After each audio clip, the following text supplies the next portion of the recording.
that I can take with me on the road or use, with breakfast or lunch, if you can see yourself maybe eating a few meals in your hotel. So that's something that, you can consider doing, which is really handy. For example, things that I like to store in a mini bar fridge could be some like vacuum sealed deli meats, Greek yogurt, olives, veggies like cherry tomatoes, baby cucumbers, fresh berries. In the cupboards, maybe, picking up a few little tins of tuna, some nuts, some seeded crackers, jerky. Even sometimes I bring with me like individual sachets of protein powder to use as a protein shake. That's one of my favorites. When I was traveling recently to Adelaide, I bought a couple of those and I had that with some strawberries and some nuts as a breakfast. Again, all things that I could just, whip up from my hotel room. Strawberries in the minibar fridge, protein powders in my shaker, big bag of nuts in my hotel, and off I went. And so easy.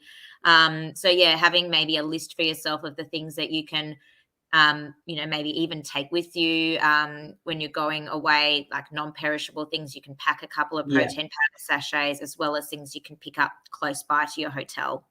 And I think I know from experience as well, in terms of overseas and customs regulations and things like that, anything packaged is usually fine in terms of the things that we've just talked about. I wouldn't be taking yogurt or any olives or things, or obviously anything fresh, but definitely jerky, crackers,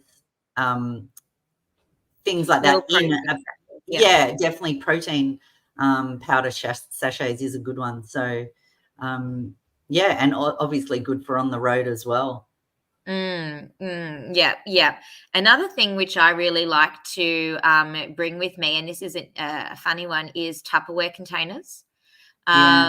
So for example, when I'm going on an aeroplane, I might take with me, especially when going overseas and it's a long period of time where, you could be, given aeroplane food, which not only, might not meet low carb, but also just not taste very nice, is I take Tupperware containers and I might pack like, a tuna salad or something for myself to have. And then that Tupperware container can then serve me throughout my entire trip. So if I want to pop some things in a container to take with me, if I'm going on like a long hike or something, or, I have been known on the occasion to like, slip a few boiled eggs from a breakfast buffet into my Tupperware container, take that with me, like don't tell anyone. You're not the only one. Everyone does that. It's a little bit cheeky, but I think I'm in good company. So I just find, taking Tupperware containers with me, and then that means you can carry some of these things with you, things that you've either, nabbed from the buffet or, picked up from a little supermarket or something, and you can carry that around with you during the day, and then on aeroplanes as well. Even when you're overseas and you're wanting to, prepare for your flight on the way back, you've got your Tupperware there. You can pop a couple of things in there. And that's something that I find always get good use out of my Tupperwares when I travel. And when you mentioned bars, what are the watch outs for so-called healthy bars? Okay, yeah. So in terms of bars, look, there's so many different bars out there. From a low carb perspective, I'd be saying try and get a bar that's less than 5 grams of carb per serve if you're wanting a low carb specific bar. And then on top of, or as close to 5 grams as you can. And then on top of that, look, in an ideal world, you would try and look at the ingredients list and see that it, didn't have 100 ingredients on there. That it might be just, like a protein powder, maybe, most of them will have some sort of stevia or erythritol sweetener in there. And, maybe you can find one that a little bit more whole foody, maybe some nut or seed mix in there. I'm just trying to think off the top of my head of some bars I like. There's a bar that I like called 180 Nutrition. There's a bar that I like called True Protein. But there's another one which I like called Slim Secret Bear. But we've yeah, I also got guess. a good range, sorry, in our shop now. So we've got Chief, Oh the yes, they're Chief good. range, yeah, which is very clean. Yeah. And like you said, quite a short list of ingredients Mm. that you recognize most of the, what's in there. Yes, Yep. that's exactly it. Yep, Yeah. if you're able to do that. Sometimes, depending on where you're shopping, if you're only able to get to a supermarket, just, pick up a couple of products and do the best that you can in terms of what range is available. But yeah, things to look out for: less than 5 grams of carb, and trying to get an ingredients list that looks shorter and a little bit more whole foody. Yeah. Yeah. Cool. Good tips. And you mentioned the hotel buffet. Mm. What are the big watch outs or the big go-tos on the buffet? Yeah. So, in terms of, when you're choosing for a low carb, if you're able to, if it's a hot buffet and you've got access to things like eggs, of course, Yeah. eggs is a big go-to, because they are, not only are they low carb, but they're very high protein. That's going to help to keep you full. So eggs, however you can get them. Other things, of course, are cheeses. And cheeses are going to be available also on a continental, which is good too. Cheeses, things like if you got access to like roasted tomatoes, maybe they've got some sautéed greens if you're lucky. Maybe they've got some mushrooms. So all of your vegetables, of course, are great. They might have, if you look towards the cold food section, they might have some cold cuts. They might have some smoked salmon with some avocado. All of those things are really good to look for, and a bit of a treat if you're lucky to get them.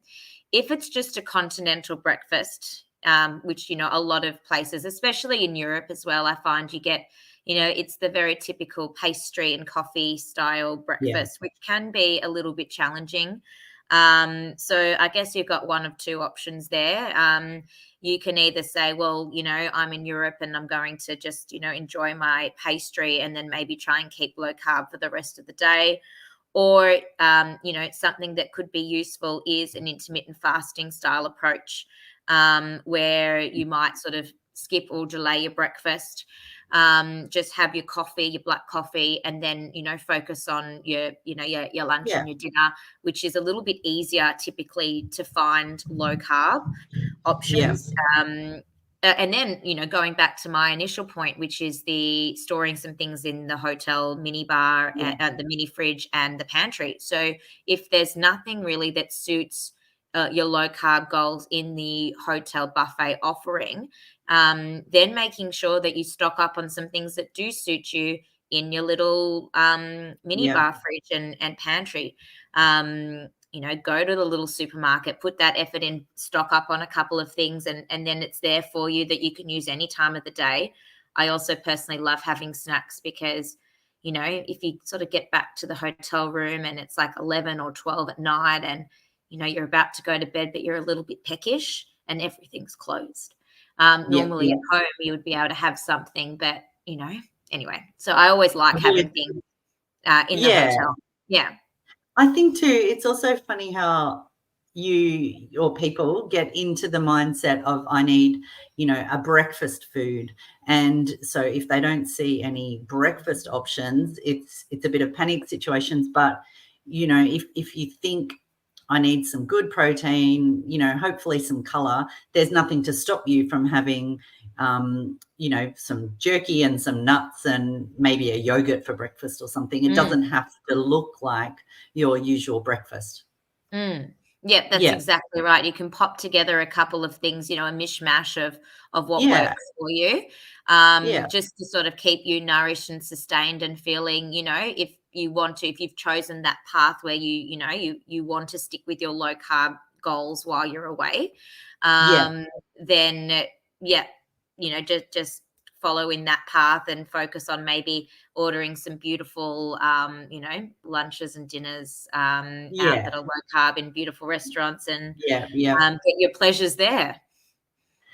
Cool. So I guess we've sort of started touching on traveling overseas. That was going to be my next thing. So what and we've gone through a couple of the tips, but any watch outs for in terms of eating overseas in general?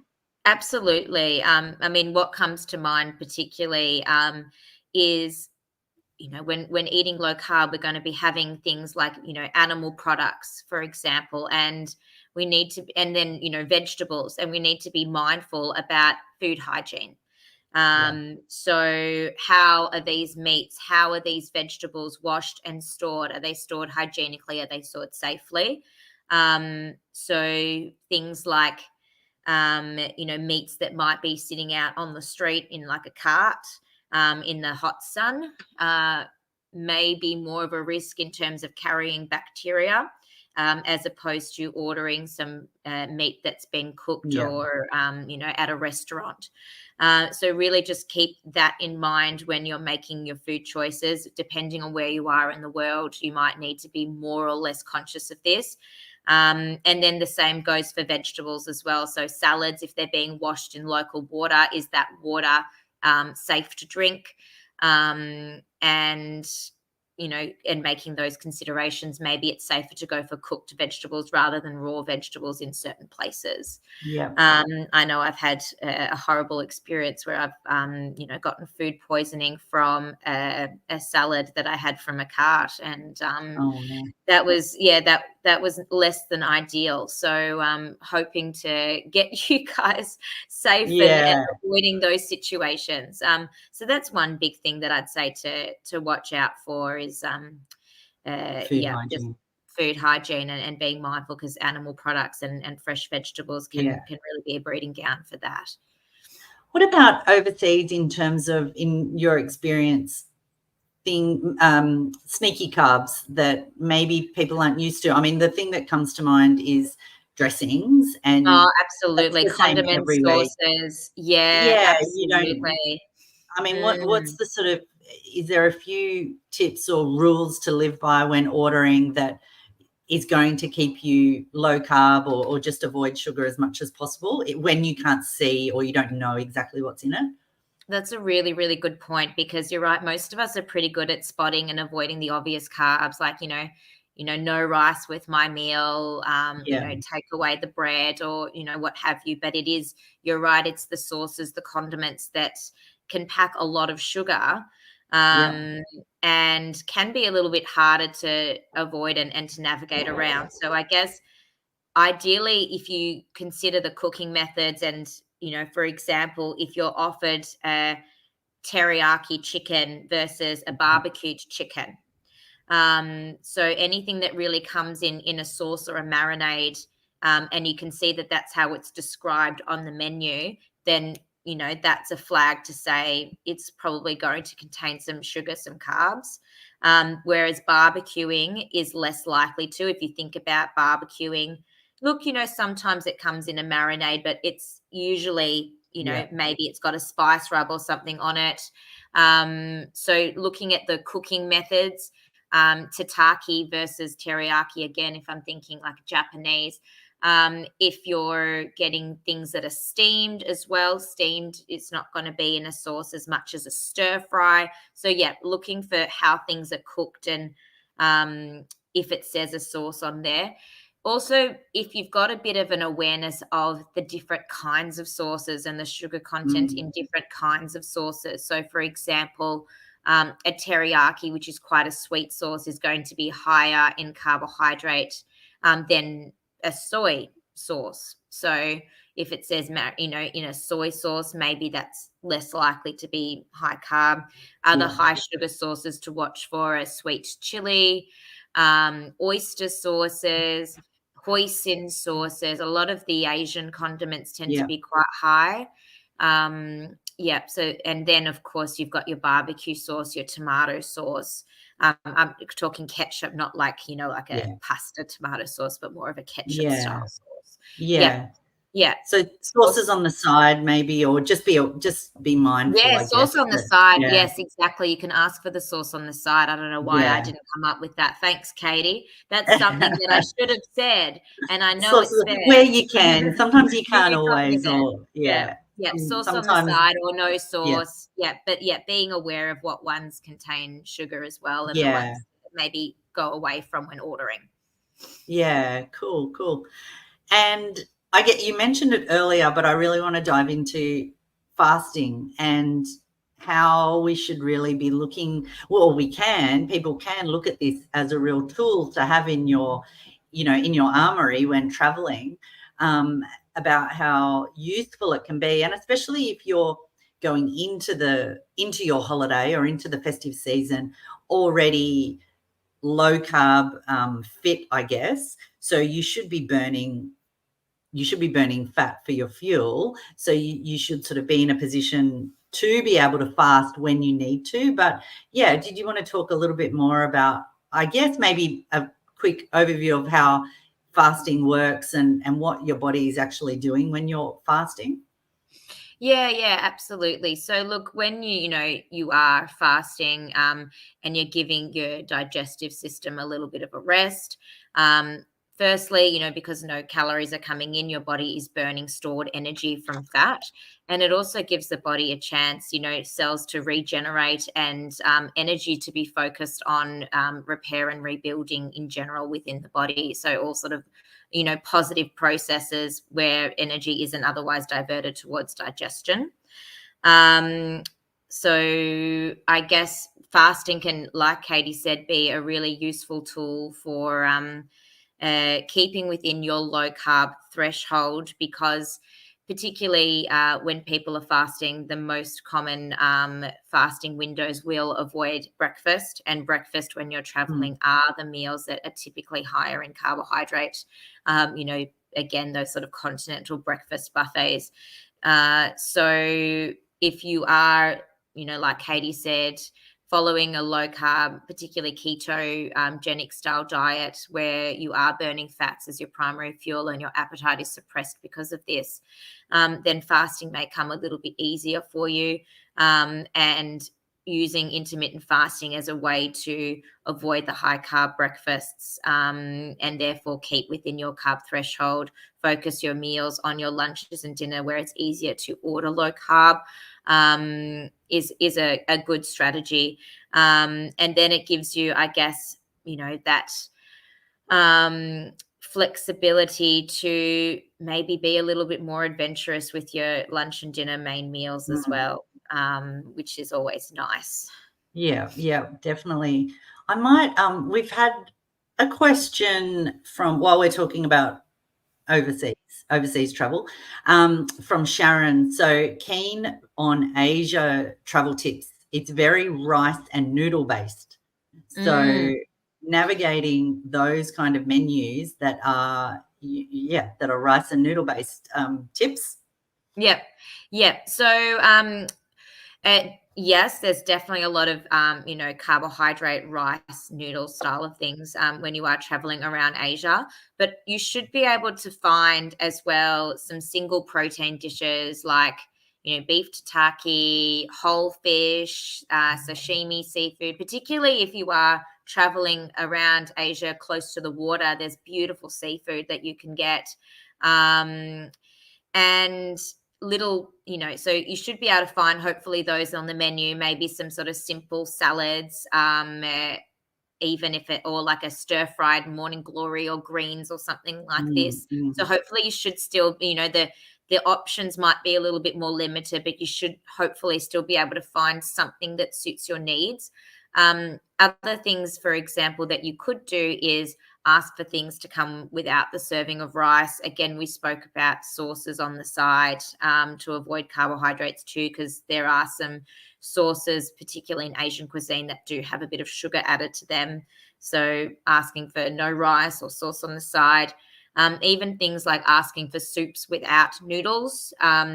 You might mm. be able to get something like that. Something like tom yum is a personal favorite of mine, and that comes, beautiful soup with maybe some seafood or chicken, and no noodles typically in that, or asking for no noodles. Another thing, actually, which was a tip that I used when I was traveling around South America, is I learned how to say in Spanish all of those sort of typical requests that I might be using at home. So I learned how to say, no bread or no rice or dressing on the side. I learned how to say all of that so that it made it really easy to communicate those needs. Otherwise, there's always Google Translate. Yeah. And then if you're not sure about something on a menu, maybe sort of, Googling or looking up what it looks like. Like sometimes you might be able to Google and say, well, what does this dish look like, and see, is it a noodle dish or a rice dish? And then you're like, okay, maybe not that dish. Yeah. I find one thing I've learned is, and depending on where you are, sometimes just saying I'm gluten-free helps. At least it sort of, saying low carb is hard, but hard to understand for a lot of places, but at least gluten-free, a lot of restaurants now will understand that. It gets around the noodles, doesn't quite get around the rice, but at least but maybe in an Italian situation. I'm allergic. Yeah, maybe like in a more of a European setting where it's more, like it's wheat dominant, and be like gluten-free. Gluten-free or just allergic is usually a good one. As soon as they hear allergy, they kind of get it. But cool. You might even be able to say, like, they might even be able to understand if you want to disclose this, that you've got diabetes. Because obviously that's a global condition that people are aware of. So you might be able to say, look, I've got diabetes, I can't have rice or something. If you feel like you need to say that, but hopefully there are other ways, to get around to navigate for sure. Now, welcome, Nicole. Apologies about my tardiness. I think we got the times mixed up. So that's all right. Apologies, everyone. That's totally fine. We've been chit-chatting. We're well into the tips, but I'm sure there are more that you can share. But I guess for everyone that hasn't joined us before, this is Nicole. So Nicole is a registered dietitian, one of our key experts on the Defeat Diabetes team, and she's also the co-founder at Low Carb Keto Health, which is, I think, where she is now. 20 years of experience helping countless people finding success with low carb. So welcome, Nicole. Thank you. And Hi.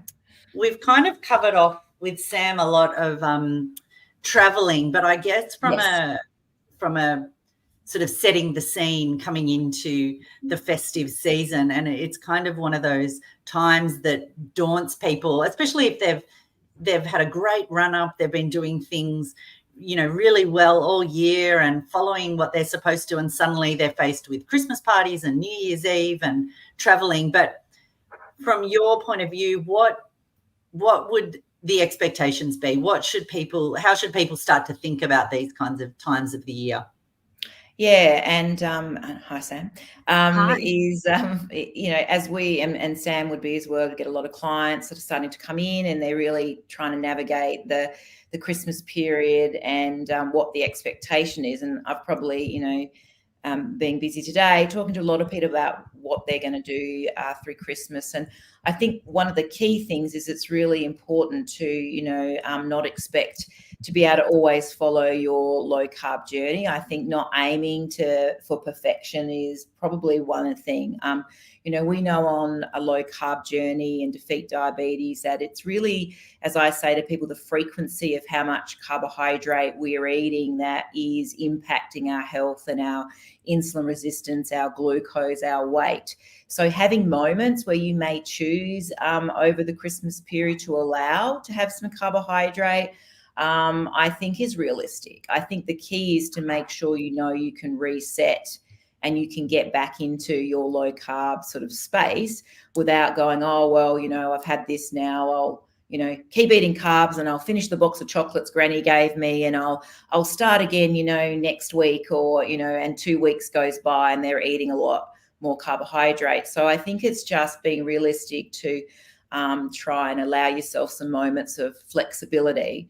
But knowing that you want to get back into that zone. And, I guess it might be a 70-30 kind of split over Christmas, where 70% of the time we're able to, be in control, where there might be some moments where we can't. So I think, don't aim for perfection. It isn't realistic. But aim to, choose your moments where you don't have maybe the opportunity to stay in control, and you might have to have some carbohydrate, but that you get back on track and keep trying to live the lifestyle as best that you can.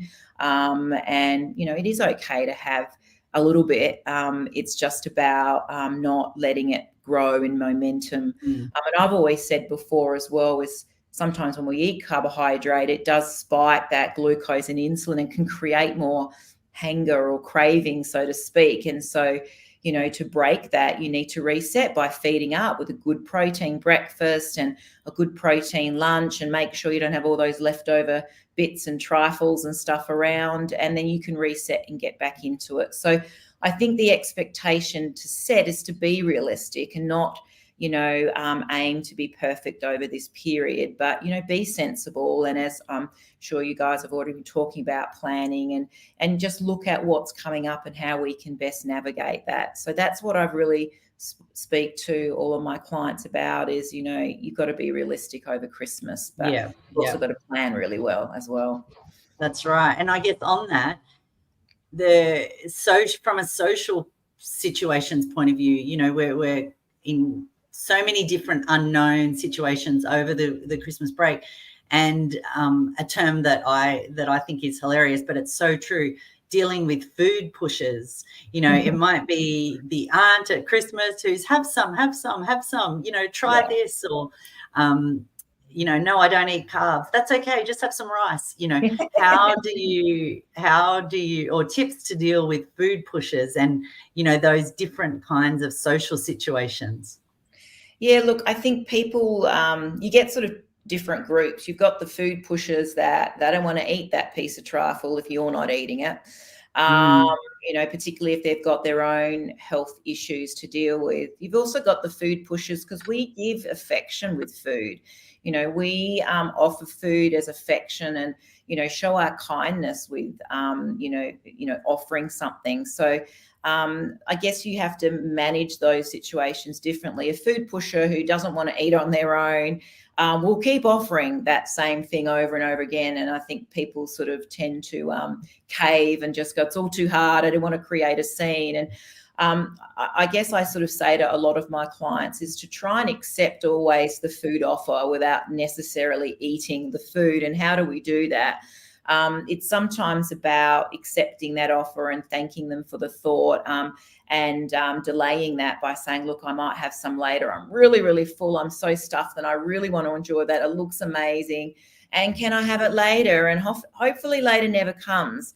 If you're running out the door and the food pusher's behind you with the bag of, leftovers, or you didn't take your piece of cake, well, the good thing is you go, excellent, I'll eat that when I get home. So I often will say accept the offer without accepting the food and say you'll have it later, or, I'll take it home. And then you're not really committing to having to consume that and sort of succumb to their offer. The other way, you can do it is you can, accept the invitation of the offer, but say, look, really not hungry, but what I would love, and you give them something else to distract them. I'd love a cup of tea. I'd love a glass of water. You love whatever it is. And then what you've got them is off flustering to find you that glass of soda water with a slice of lime in it and distracting them away. And you've accepted again their offer without actually eating it.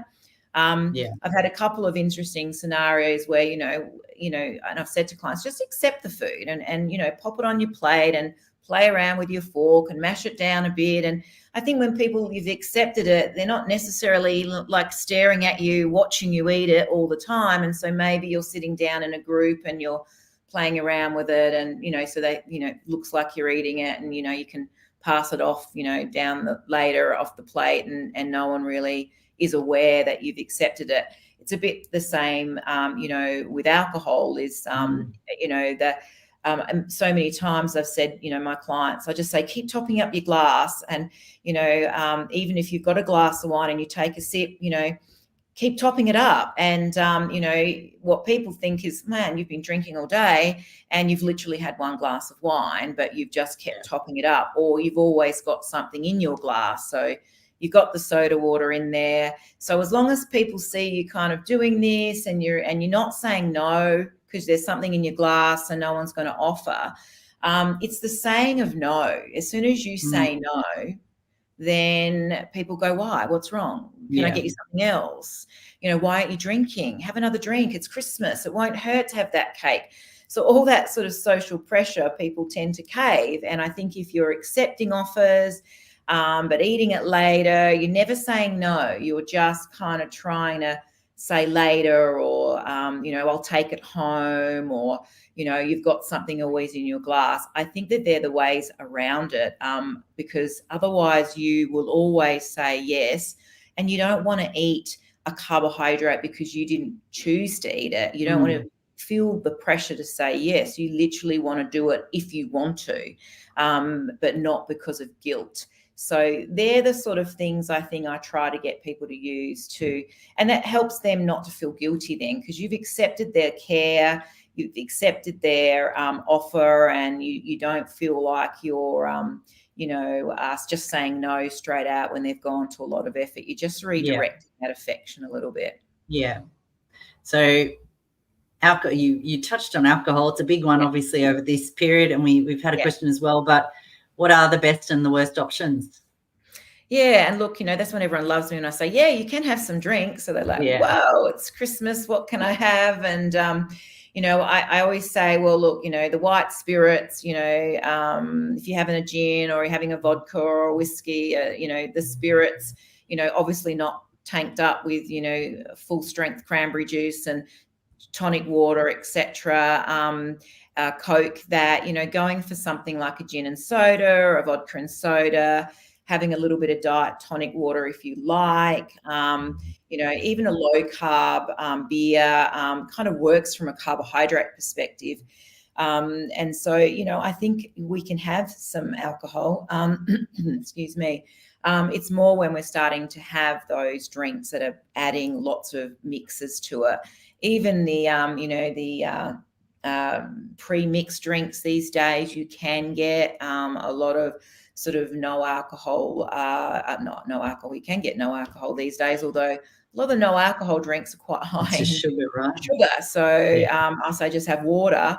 But, you know, you can get the pre-mixed drinks that do no added sugar options, because a can of, you know, mixed, you know, hard solo or something like that, that's now got the alcohol in it. You're getting, you know, up to 12 teaspoons of sugar in a can. So, you know, you're drinking buckets of sugar. So going for spirits, going for a low carb beer, going for pre-mixed cans or bottles without, with a no sugar or zero sugar tag are really the best options. You know, there are a lot of, you know, low carb cocktails that, you know, you'll be able to make up. You can get, you know, the diet cranberry juice, which is kind of coloured water with a sweetener in it, but, you know, it kind of looks and tastes like cranberries. So you mix some little cocktails up with that, and, you know, find some diet mixes and, you know, create, you know, use lime and slices of lemon and mint leaves. And, you know, you can also create a lot of low carb cocktails. So you don't have to be drinking lots and lots of sugar. And also, you know, keep hydrated, drink a glass of, you know, water or sparkling in between, because even though, you know, alcohol in general, you can keep the carbs down, they still have a calorie attachment. You know, so I've had a lot of clients, you know, they're tracking everything and they're going, look, my carbs are amazing. I'm only doing 20 grams a day and their sugars are still sort of not great and they're gaining weight. And I'm like, well, there's something not right here. And when you deep dive, whoops, I'm drinking lots of, you know, gin every day. And so it's still a calorie, and your body will use alcohol before it uses you, and it will cause some inflammation and impact glucose still if it's in excess. So I think the you know, it is about moderation and choosing wisely, keeping plenty of water in there. But, you know, we can indulge, and I think that's okay. And we'll probably cover this a bit later, but make sure you've got the right snacks around you, because we know when we have a little drink, we're suddenly like, yes, it's holidays, and suddenly the hands are in the potato chips and So, you've sort of defeated the purpose by having the low carb mojito or whatever, because you're suddenly eating a bag of potato chips because you were just relaxed and happy. So, make sure you're surrounding yourselves with the right low carb snacks and nibbles, which obviously you'll find lots of ideas on Defeat Diabetes recipe app as well. That is a good segue into a question that we had from John, who's asked, if he was to indulge in 1 or 2 low carb beers over the holidays, do I still need to be mindful of not drinking on an empty stomach? Does this change at all for diabetes? Yeah, and look, I don't know how, what you would say, Sam, to your clients. Usually, I think with anyone with diabetes or not diabetes, I think everyone should be eating when they're drinking. I think, again, making sure you've got those protein-rich snacks around. Certainly when you're on medication, and everyone's different, I always still encourage, if you're drinking alcohol, to be eating some protein with it. And I think you should be monitoring your glucose levels as well, to be mindful, because alcohol does inhibit sugar production in our body. So people can get more of a lower dip, particularly if they're on sort of some medication, and obviously insulin particularly as well. So if you're on medication for anything, you should absolutely, with diabetes and medication, be checking and keeping an eye on your sugars. I think everyone should be eating some protein with alcohol regardless. And yeah, just being mindful of that, because, you will drop blood sugars anyway. And then if you're having, you're on medication, you're at a higher risk. So keep an eye on it and eat with your medication with alcohol. Sam, is that kind of the same? I guess, absolutely. That's exactly what I was going to say, although just a couple of little additions to it. So I guess depending on how much you're drinking and what you're drinking, that can really influence the impact on your blood glucose levels. And this is really more so an issue for people who are on on insulin, either insulin itself or something like a sulfonylurea, where there is a risk of hypoglycemia. To just be aware of your own individual response to drinking alcohol and the impacts on your blood glucose levels. Like Nicole was saying as well, making sure that you are eating. If you are drinking lots of hard drinks like spirits, etc., you might need to also be mindful of adjusting your insulin with your meals, having a little bit less insulin. Otherwise, no one really wants to go and have a hypo and have to treat it with all this sugar. So, but going back to the question about alcohol on an empty stomach, and the question was around low carb beers. Low carb beers are pretty low alcohol content, so you should be able to get away with not having to do too much sort of adjustment to any medication, even just something small to eat. Line your stomach, make sure you don't get too carried away. But yeah, low carb beer is pretty low risk. Cool. All right, we've talked a fair bit about planning and traveling and things like that. But Nicole, from your point of view, Sam gave us some great snack ideas, low carb snacks for taking. But I guess from a planning point of view and online menus, there's so many restaurants and cafes now that will put their menus online. So, and what's your sort of tips around, maybe if it's traveling domestically? We sort of spoke a lot about traveling internationally, but what's the sort of tips for staying on track when you're traveling within Australia, I guess? Yeah, look, and I guess, and you probably have touched on, flying and, from that perspective, whether it's, in Australia or not, is, I always say, well, you can always take advantage of fasting when you're flying, if you're, if you're within Australia, because, it's not that big a time span that you're spending on a plane, so we're not going to starve to death. And I think you can have your black coffee and do a bit of a fast is probably your easiest option, because you ain't getting, particularly as a morning flight, you ain't getting great stuff that's going to be low carb. And, again, whether you're on the plane or whether you're traveling in the car to Melbourne or wherever it might be, maybe you take advantage of, part of that journey being fasted. And then the idea really is to be mindful of, if you're on that plane and you might need something, or you're in the car traveling, is, take some non-perishable stuff with you that is easy to snack on, as you've probably covered, some beef jerky, or might be some pork crackling, might be some, keto crackers you've taken with some Vegemite and some nuts, etc. The other thing, I guess, from a, in the car kind of traveling trip, as I always say to people, wherever your destination is, maybe you're also looking in advance in terms of, what's there when you get there. Is there the Coles or the Woolies where you can go, and then if yourself, in the little unit, are you able then to buy some of the things that you need so you can stock up and have it? And if you're, if there's nothing around and there's a local little deli somewhere, you ain't going to probably get anything. So what do you have to put in your suitcase if you do want to have the ability to sort of live the majority of your holiday with low carb options? So I'm telling people to really take stuff with them if they need. Look at what's at the end point. If there's a Coles at the end point or a Woolies, you probably don't need to stock up, and you'll be able to get your low carb wraps and bread and your tinned tunas, your nuts, etc. And if there isn't something there, what are we filling our suitcase with to make sure that we've got? And, you can take things like low carb wraps that don't need refrigeration, and a slice of bread and a loaf of bread, a low carb. And you can take those non-perishables like tinned tunas and nuts and beef jerky, and just some things that will get you through, I guess, that at that time. I'm also telling people to, I guess, be mindful of, what is there on the way if you're stopping, because, I always hear those stories, right, of like, oh, there was nothing on the road and everyone stopped at the local fish and chip shop or the local, where they got the petrol and there was everything fried. And, so I always say, what can we do if they've only got burgers and hot dogs and steak sandwiches on offer? And, it's not perfect, but, I say, well, go in there and ask for double everything, double steak sandwich with double meat and double cheese and double everything. And they'll think, whoa, this person's, going all out.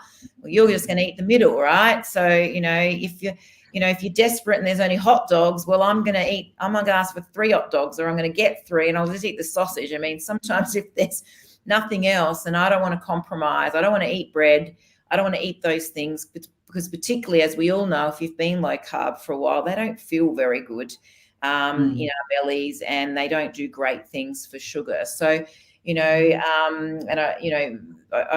that's one of my big tips as well, is when in doubt, eat from the inside out. So, if there's not much on offer, I'm eating the middle of everything. But you can look at those things in advance, and you can start to sort of have a look and see, well, what is on the way to my trip? We can do that now, and see what's out there and be ready for that. Do I need to take stuff?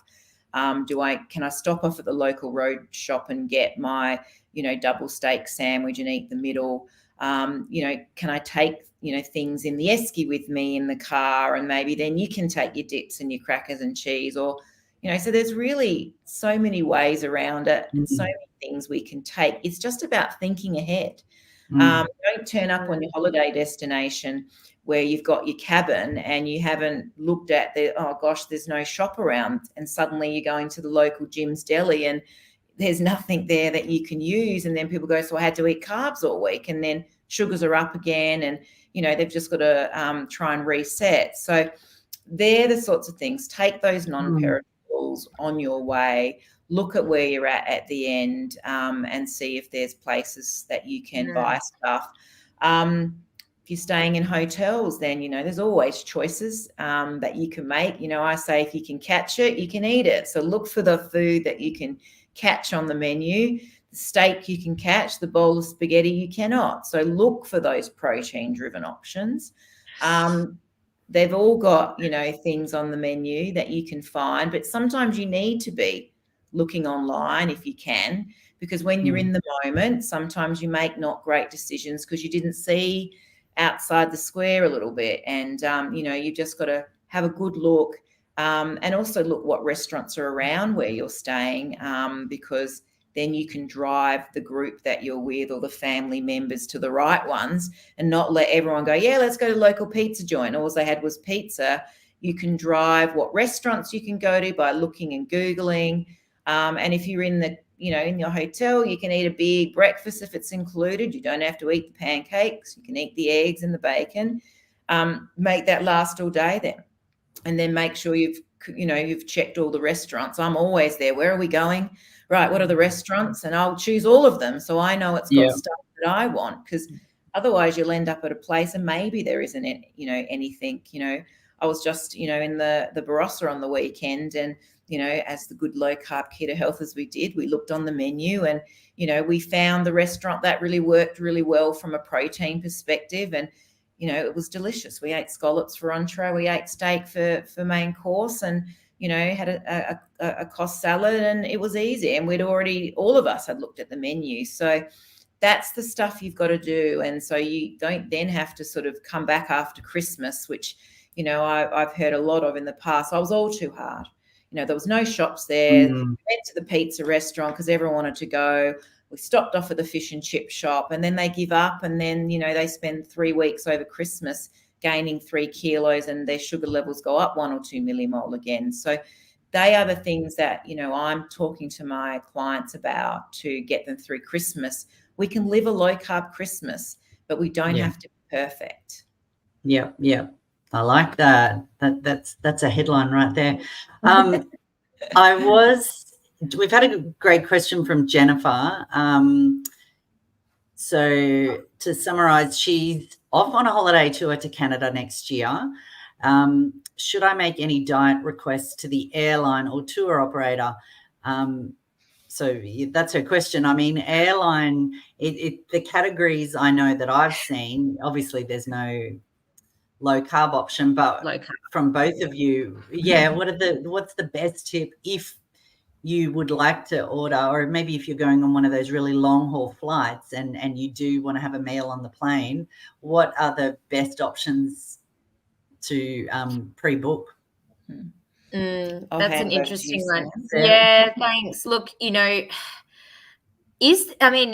not sure if all airlines will have a diabetes specific offering. Look, it's something that you could look into, but that would probably be the closest, because like you said, there is no low carb. There could be like a heart smart. Some of them will have like a little heart thing next to it, like a little heart smart, but again, that's not necessarily a low carb option. To be honest, like for me, like I was saying a little bit earlier, I bring my own. I don't rely on the airline. Nicole was saying as well, if it's a short flight, maybe considering it as a fasting opportunity. But otherwise, bring your own. There are so many things that you can bring. Like I said, I love having Tupperware with me. I bring stuff in my Tupperware and then I clean it and then I have it with me for the rest of the journey. I have like a little cooler bag lunchbox that I take with me always when I'm traveling, and I think that always works really well. Or some of these like non-perishable things that you can have, like your protein powder sachets, your bars, your nuts, your jerky, and just plan around that. Better to be in control rather than put yourselves in the hands of the airline and hope for the best, and realize that, even if you've got everything planned, if you're in row 72 and by the time they get to you, like all that's left is the chicken and rice, here you go. Then you can also, with whatever food you get presented with, there are some low carb options, like a bit of chicken, like a bit of egg or sausage, enjoy that component, and you don't have to have the carbohydrate component of that. That's what I'd say. I'd say take control, be organized and prepared, bring your own things, and then if there are a few little things that you get that are suitable on the way, go with that. In terms of tour operations as well, if you're going on sometimes there's guided tours like treks and this and that. I remember when I did the Inca trek, and everything's catered for you and it's sort of camping style. You can't bring your food with you really. Maybe you can bring a few things in your backpack, but it's a little bit more challenging, especially if you're out for sort of, more like number of days, if not weeks, going on these things. So if you feel comfortable with disclosing with the tour guides that these are your dietary requirements, then absolutely go for it, disclose. And, you know, I'm sure from my experience, you know, when you are disclosing things, people really try to accommodate you. So you could disclose that. Otherwise, you know, sort of try and, you know, hope for the best and choose the low carb options there. And then again, like what Nicole was saying, sometimes we need to accept a realistic situation that it might not be feasible to be 100% perfect with your low carb when you are on a guided tour where everything is catered for. So you control what you can control, which is bringing whatever you can with you, trying to select, you know, the most appropriate things that are offered, having the conversation with the tour organizers if you feel that you can do that. And then the things that are outside of your control, you know, then accepting that is part of the reality of going on a holiday where things are catered for you, to not feel any guilt for that. Don't starve yourself because of that. Enjoy your trip, reset when you get back. Yeah. Good advice. And I think the only other question, and it's probably a good one to sort of finish on, it's more of a mindset question, I think, from Lucille, who's talking about traveling overseas, in particular Europe. I find it hard to stick to low carb foods. You see all the beautiful foods on the menu, most are full of carbs. I always feel a little bit jealous. All your friends are having beautiful dishes. It feels a little cruel. I've got willpower, but sometimes I will have a beautiful dish. And then obviously she's fighting between what she knows she should have and what her brain's telling her she wants. Any ideas on how we can stop feeling this way? I know there's alternatives, but it's still hard. Yeah, look, and I think that, you know, again, I say choose your carbs. I mean, I think what we have to do is have the mindset of, look, you know, we know that the reality is this is how my body is, and that you know, the frequency of too much carbohydrate is still impactful for my health. But we can still have those moments. And I think if we allow us to choose our carbs, like what we don't want to do is feel, you know, if we're feeling angry and sad that we can't have the same thing as everyone else. Sometimes, you know, we might then end up eating carbs that we don't even really want just because we are frustrated. So I think what we have to do is really make the decision of, is this a moment that I really want to enjoy? I know I can't have every moment like everyone else, but I'm going to choose the ones that are really going to make a difference to, you know, if you're in France and you know that you're at this amazing restaurant and they do the best baguettes in the world, you know, you might feel a little jealous in that moment and go, well, I'm not going to be in France. You know, this is my first and only time. So maybe I'm going to choose to have that moment. I'm not going to choose moments that are not worthwhile to me. And I think that you're on a holiday for a reason. And it is about the journey. And the journey is that we are making our whole lifestyle lower carb. But there are going to be moments, and make those moments worthwhile. Don't choose a carb through frustration because it might not be worthwhile. But, you know, you say to yourself, is this something that's worthwhile for me? And have it. You know, if your whole day you got up and you had your protein-driven breakfast and you're having a protein-driven dinner, and you're indulging in that amazing baguette like everyone else, and that's worthwhile to you, I think that that's okay. You know, we're not in France, although that would be nice, you know, for the whole year.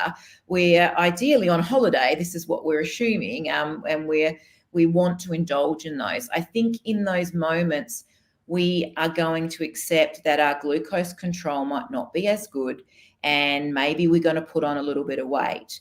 And if that's the case, because you choose more moments to enjoy, because these are one-off moments in your life, you come back and you just get back into your normal everyday life. And as long as you're doing that, you're going to reset your glucose and you're going to reset your weight. So I think that's the reality of it. You know, I'm going to have a moment and go, this is definitely worthwhile to me. And I think if we can have that mindset, then we can, you know, we can drop that sort of, because I think sometimes people think I can never have any of these things and everyone's having all this and I don't get any of it. And I think that that's where people feel like they're suffering. And then it just feels like a really sad experience to be sitting there saying, I can't have it. If you can actually change that and go, well, of course you can. you can have it. Make it worthwhile. Choose something that's absolutely worthwhile to you. You now have the freedom to say yes or no. And, you're not on that holiday for your whole life. So, do what you want in moderation. And just because you have a baguette for lunch doesn't mean you then need to go into the evening, I've had the baguette, I might as well have that, tiramisu. I think I'm in a different country now. And, you might as well go and have the, the Mars bar in the fridge at the hotel because you had the baguette. That's when the problem starts, because we feel guilt and shame and really angry at ourselves that we did that. So we've just got to change the way we see it, choose mindfully, enjoy it, and then just get back into the swing of it. And if in a day you had that meal, it might be every day suddenly in your holiday you've had some carbohydrate, but make the other meals really good. And just reset when you get back, and know that maybe you're not going to have those fantastic blood glucose all the time that you were getting pre-holiday, and maybe you will get a little bit more weight. Get back and you just reset and get it off again. That's how I really approach it, because I think I'm not going to go away on a holiday and give up something if it's truly going to be an experience for me. But I'm not going to just start eating carbs breakfast, lunch and dinner because of that. So I think that's how I like my clients to really approach that. And hopefully that can change the way you think about when you're out at a restaurant, and then you decide what it is you really want. Good way to end. Keep things balanced. There's a lot to be said for the Mediterranean style of life as well, where they enjoy food and it's social and and it's a part of who they are, but it's not the whole of them, for sure. Now, I wanted to do, because I've got two people and I've always wanted to do some rapid fire. So I've got 3 rapid fire questions to ask each of you to finish off with. Your best low carb snack. So all right. Sam. My favorite is boiled eggs. I love an egg. Yeah. Love an egg. And then if I'm feeling like something crunchy, carrots with peanut butter. Yeah, perfect. Nicole? Oh my God, it's cheese. It's cheese and it's cheese. And if I want something crunchy, it's cheese on a keto cracker and deli meat. So that's what you'll see me go home in the evening after work. And I will absolutely enjoy turkey, cheese and cheese. Lovely. Best airport tip. We've sort of mentioned some of these, but what's the best one for dealing with an airport?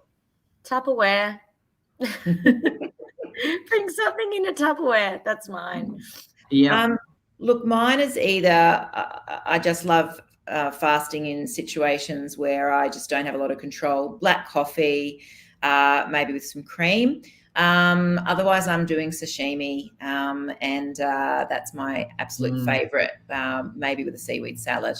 So they're probably the 2 things I would do. Yep. And Christmas Day itself, are you having the roast potatoes or not? Well, look, I think Nicole was sort of, talking about this really well in the previous question in terms of choose your carbs. So if potatoes are the carbs that you want to choose on the Christmas spread, I mean, I'll just put it out there. I'd probably go for the baguette over the potato. But choose your carbs. If potato is your carb, and again, Christmas being a time of the year where maybe you do want to, I guess, be a little bit more relaxed in your approach, knowing that you can reset the next day, then sure. And potatoes, I mean, just in general, I think people overestimate the amount of carbohydrate in potatoes. If you're going to choose something that feels a little bit indulgent, potatoes is probably going to do less damage than going for the rice. Yeah. Yeah, it's if hard to overeat potatoes. I'm definitely eating them on Christmas Day. But I'm not doing the trifle. I'm going to do a keto dessert from Defeat Diabetes. Nice. And I'm going to have a low carb cocktail, but I'm definitely having a dark fat potato. Sounds perfect. Well, thank you both so much. I think I haven't tallied up the tips, but there's definitely a whole stack of tips in there. Now, if anyone would like to book book in to see either of these two fantastic dietitians, I'm just going to pop up the details down there. So all of the details are on the website, which is probably where, if you're watching it on the website, if you scroll all the way down to the bottom, you will see booking details for both Sam and Nicole. But they have generously offered us 10% off consultations and a couple of different programs. So all of the details are on our website. You might be lucky to get in with them before Christmas. I'm kind of thinking it might have to be in the new year, which is probably a good thing anyway. But hopefully everyone's gained a lot of tips and tricks and starting to feel a little bit more confident about going into Christmas and traveling. So thank you both very much. Thank you. Thanks, everyone. Thanks. Bye. Bye.